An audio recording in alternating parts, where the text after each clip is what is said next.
So I talked about EU competition policy in general.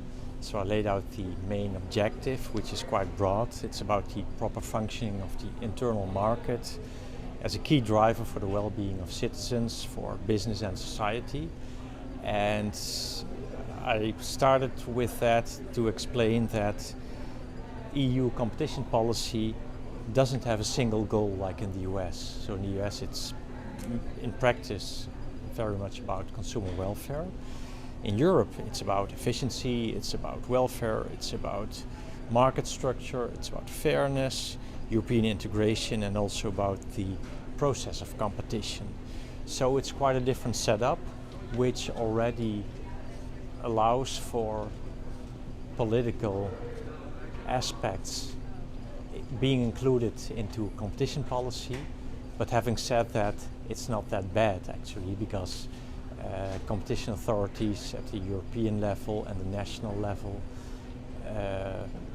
quite strictly look at competition, but not just as a single goal. So it could be consumer welfare in the long run or the short run, and could also be about the process of competition. Depends a bit on the case, is my understanding.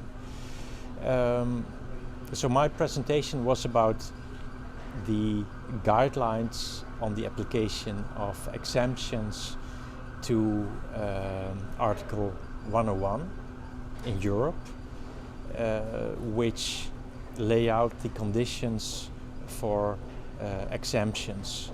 And it basically says that if the economic benefits outweigh the negative effects of restricting competition, then under certain conditions an exemption is possible. Now the question is whether this can be used to allow cooperation aiming at sustainability goals. The European Commission is currently clarifying or revising, if you will, its horizontal guidelines to give more guidance on the application of competition law to sustainability agreements. Now the latest draft version that I've seen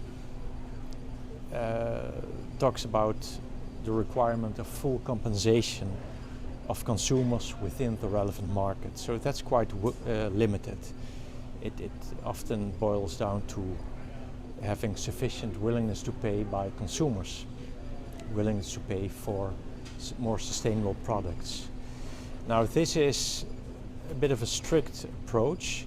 You could also argue for a more comprehensive approach that would have more eye for out-of-market externalities caused by pollution or the emission of greenhouse gases.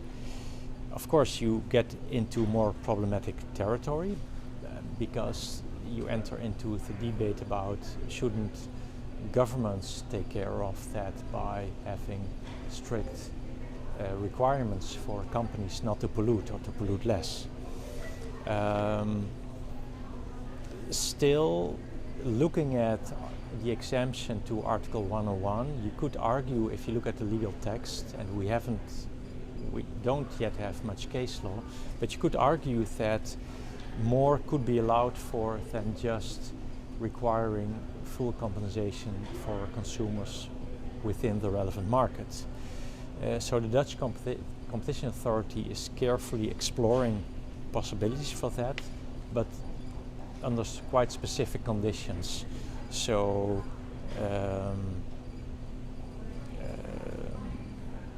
in a nutshell, it has to be about agreements that aim at reducing environmental damage with substantial negative externalities caused by the overuse of common resources. And then the question is also, what about the fair share for consumers? The idea is that